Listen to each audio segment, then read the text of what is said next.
Ouvindo ao longe os latidos dos cães que o seguiam, o homem se embrenhou mais e mais pela floresta, andando e, sempre que podia, nadando ou banhando-se em riachos e rios para dissipar o seu cheio, ganhando assim tempo valioso para continuar à frente de seus perseguidores, cujos cães seguiam seu rastro. A jornada continuou por vários dias, até que os latidos foram ficando mais e mais distantes e desapareceram. A pouca comida que carregava no embornal já ia se acabando, e, vencida a primeira parte do plano, aparecia a segunda parte, para a qual, em verdade, não havia plano: sobreviver na floresta. Fosse a savana de onde fora arrancado para ser escravizado, saberia quais seriam as folhas, os frutos e as raízes certas para comer. Mas ali naquela floresta nada sabia, e não sabia como aprender a saber. Foi seguindo quase a esmo, numa rota que não se afastava de um grande rio, de onde conseguia tirar alguns peixes de vez em quando, com o que aproveitava para diminuir o ritmo de retirada do pouco que lhe sobrava no embornal. E na direção inversa daquela onde, sabia, existiam grãos e gado, mas sabia também, lá seria tratado como gado. Seguiu por muitos dias, agora num ritmo diferente daquela carreira desabalada que usou para escapar dos cães. E nesses dias conseguiu, com alguma sorte, pegar também alguns roedores e rastejantes que lhe cruzavam o caminho, ajudando os peixes e o resto do que havia no embornal a lhe darem mais um pouco de energia para continuar seguindo o caminho que, como todos os caminhos, não garantia destino. Foi recuperando aos poucos a capacidade de fazer parte do todo, como era nos tempos em que andava pela savana. Por mais se unir ao todo, e sendo parte do todo, poder perceber o que o todo sentia, percebeu que estava sendo observado. Não que visse quem ou o que o observava, mas sentia a presença. Não sentia medo daquela presença. Pelo menos não mais que o medo que aquela presença, por manter-se invisível e à distância, parecia sentir dele. Acabou percebendo que não era medo o que a presença sentia dele, mas um misto de curiosidade e cautela. Percebeu isso porque a presença permitia que ele a percebesse, e, mais, ia deixando que seus sentidos a sentissem. O ruído de galho quebrado, um cheiro deixado contra o vento, uma sombra se esgueirando ao longe entre as árvores. Quando a comida de seu embornal enfim acabou, aquela presença revelou-se a ele. Era um homem quase nu, mais enfeitado que vestido, o que apareceu à sua frente, a coisa de uns 100 passos. Apareceu por alguns segundos e sumiu novamente. No dia seguinte, apareceu novamente, desta vez a uns 50 passos de distância, e ficou parado, como que esperando uma reação. Ficaram se olhando por alguns minutos, depois que o ex-escravo fez um gesto que, entre seu povo, era conhecido como um gesto de paz, levantando as duas mãos vazias e abertas até a altura do peito. O homem seminu, que nunca fora escravizado, imitou o gesto por alguns segundos, com a diferença que, em uma de suas mãos, mostrava algo que se parecia com uma fruta. Deu um passo em sua direção e parou. Por sua vez, o fugitivo também deu um passo em direção ao homem seminu. Com isso, passaram a andar lentamente, passo a passo, em direção ao outro.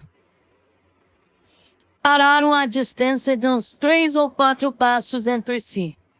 Quando pôde ver com mais detalhes, o homem que se abaixou e deixou a fruta no chão, dando 3 passos para trás. O homem, que até um dia antes era apenas presença, tinha traços, cabelos e pele muito diferentes dos seus e daqueles homens que o mantiveram escravizado. Usava enfeites feitos de palha, ossos e dentes. E tinha pinturas vermelhas e negras espalhadas pelo corpo e pelo rosto. Conseguiram se comunicar, ainda que precariamente, por olhares e trejeitos. E o homem, que nunca esteve perdido naquela floresta, indicou ao outro um caminho a seguir. Logo se juntou a eles um outro homem, de aparência parecida com o primeiro que o encontrou. Seguiram por um caminho que só os acostumados a trilhar caminhos que não eram estradas poderiam reconhecer. Chegaram a uma aldeia ao cabo de muitos dias, nos quais aprendeu com aqueles homens, que percebeu serem dali nativos, a distinguir boas folhas, boas raízes e bons frutos. E até mesmo conheceu bons e macios troncos que podiam ser comidos. Na aldeia havia famílias daquele povo que só agora o ex-escravo conhecia. Famílias do povo escravizado. Alguns ex-escravos falavam só língua e outros falavam outras línguas. E famílias misturadas pelos 2 povos. Viviam de uma forma parecida com a que viveu da terra que era sua mãe antes de ser acorrentado e levado, cultivando grãos e raízes, coletando, caçando, pescando, criando alguns animais e morando em cabanas feitas de madeira e palha. Seus utensílios eram parecidos com aqueles que sabiam usar e fazer com madeira, palha, pedras e argila cozida. Os cantos das mulheres no trabalho e da tribo nas festas eram diferentes dos de seu povo, mas valiam-se, assim como estes, de tambores, de forma que logo aprendeu esse novo cantar. Adotou novamente, praticamente sem precisar se readaptar, aquela vida onde tudo era parte de um todo. Logo, uma mulher do povo nativo o encontrou, e com ele fez família. Conforme os segredos daquele povo e daquele lugar lhe foram sendo revelados, começou a fazer longas expedições, algumas de caça, com vários participantes, e outras muito longas, em duplas para observar o povo que o havia escravizado. Quando ficavam por vários dias observando à distância o movimento nas fazendas que pouco a pouco se expandiam e invadiam a floresta. Não faziam contato e nunca permitiam que fossem vistos. Assim soube que, embora a aldeia fosse pequena e a zona de caça alcançasse uma pequena parte da floresta, a área que o povo nativo mantinha sob observação era muito vasta e interseccionava com outras áreas observadas por outros nativos de outras aldeias. Mas a única aldeia conhecida que miscigenava com o povo que fora escravizado era aquela em que fora aceito. E o povo das outras aldeias, e algumas raras vezes, trazia algum homem ou mulher do povo escravizado para aquela que agora era também sua aldeia. Aqueles ex-escravos chegavam sadios e fortes, com o que se podia ver que haviam sido bem tratados e alimentados nas outras aldeias, antes de serem levados até ali. Aquele seu novo povo, resultante da mistura dos nativos com o povo escravizado, se desenvolvia juntando os conhecimentos e as histórias de suas 2 raízes, construindo uma nova história. Entretanto, Aquele povo invasor e escravagista que consumia a floresta continuava a expandir suas fronteiras, em ritmo cada vez mais acelerado, com a chegada de mais e mais gente. Sabia que, em alguma manhã, haveria contato. E, com o contato, conflito. Para atrasar o contato, a cada ano, depois das colheitas, a aldeia era mudada de lugar, penetrando mais na floresta e se afastando das novas fazendas que tomavam o lugar das matas. Como o amanhã sempre pode ser atrasado, mas nunca impedido, quando aquele homem que fugiu para reencontrar a vida já estava velho e seus filhos já haviam se tornado jovens, uma grande ordem invasora foi vista pelas sentinelas a se aprontarem e a se mover em direção àquele canto que a floresta permitiu que habitasse. Sabendo que as armas daqueles homens eram poderosas e a vontade deles de causar sofrimento era inabalável, e que o lugar em que a aldeia estava não era muito defensável, partiram rumo a um enorme tabuleiro rochoso, cercado por altas escarpas e só acessível por uma estreita e íngreme trilha. De modo que os poucos homens e mulheres da tribo, com suas primitivas armas, poderiam reter indefinidamente até um grande exército bem armado. A terra, embora fértil, não era tão boa para o cultivo. A água não era muita, mas havia algumas nascentes e algumas lagoas que se formavam durante a época das chuvas. Havia também alguns socalcos muito férteis, remanescentes da longínqua época em que os povos antigos lá habitaram. A tribo do povo misturado, como agora eles se chamavam, viveu lá por muito tempo antes que os invasores fizessem a primeira investida. Tempo suficiente para crescerem árvores que foram plantadas com as sementes que trouxeram das árvores frutíferas da floresta e produziram frutos que o ex-escravo não comeu, mas que seus frutos, que viveram em liberdade, comeram. Inevitável, em um amanhã uma horda de invasores tentou subir ao tabuleiro, apenas para encontrar o fim de todos os seus amanhãs. E outros homens vieram em outros amanhãs, em que todos os outros invasores que não fugiram, e uns poucos da tribo, perderam seus amanhãs. Quando os escravizadores perceberam que lhes custava mais que rear para escravizá-los que o lucro que havia em assim fazer, o povo misturado foi deixado em paz. Mesmo depois de muito tempo, o povo escravizador continuou a deixar em paz o povo misturado, que continuou a viver naquelas terras. Isso sucedeu porque, um dia, a escravidão deixou de ser um direito, embora permanecesse como fato, posto que aqueles que gostam de escravizar os outros homens sempre conseguem fazê-lo de um jeito ou de outro, no escuro e em aberto, dispensando correntes, porque corrente é prisão, não escravidão, e a escravidão prescinde de correntes, pois o homem pode ser escravizado sem perceber, bastando para isto que esteja sujeitado a um mestre que seja dono de sua vida.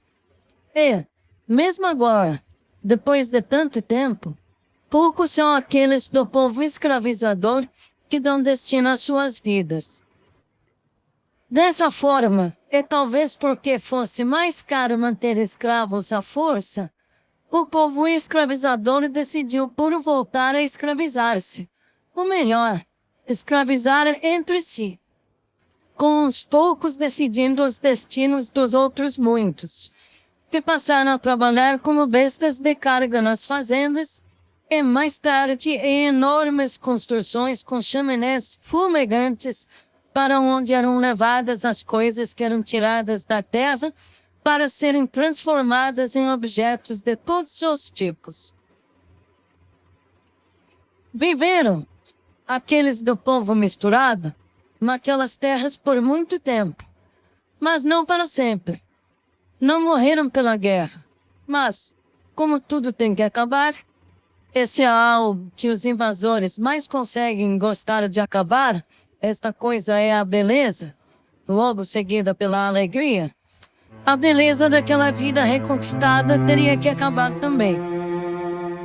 Acabou por causa de um pedaço de papel que deu a alguém o direito de enviar novos homens com novas e invencíveis armas para retirar aquele povo dali, jogando-o dentro das cidades que fagocitaram-nos como corpos estranhos e maléficos, já que, ante a impotência da natureza em rejeitar e destruir aquilo que lhe era maléfico, a cidade tornou-se a regra, e aquela vida desconectada do mundo tornou-se a norma.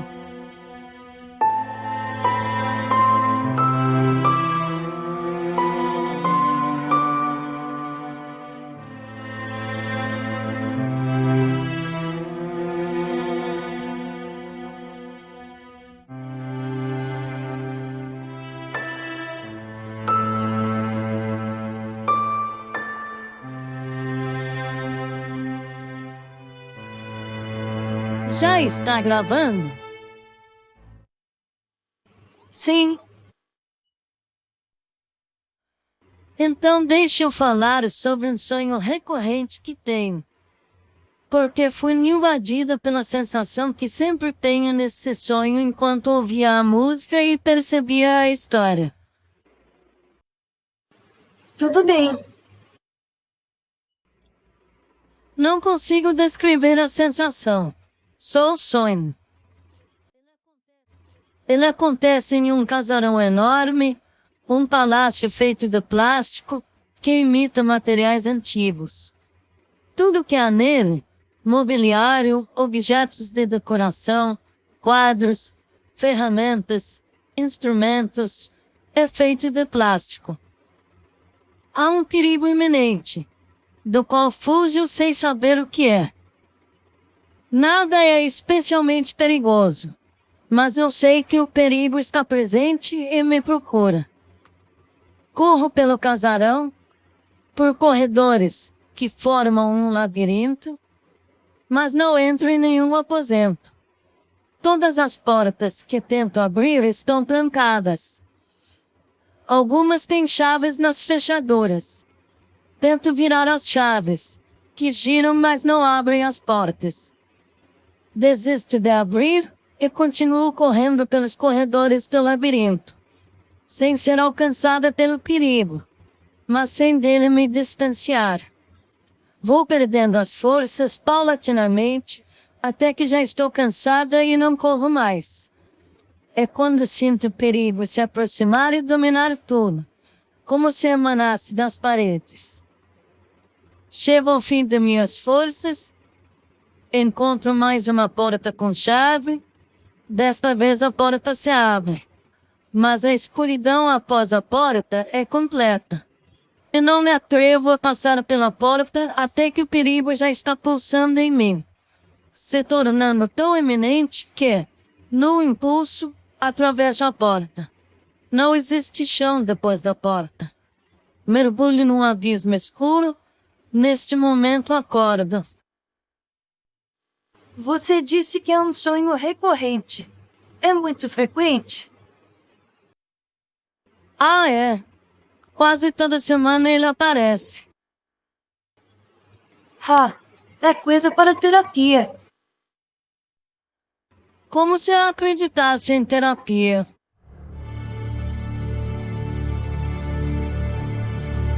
Desligue isso aí. Vamos dar uma volta. Não quero ficar aqui em casa. Quero tomar um ar. Ok.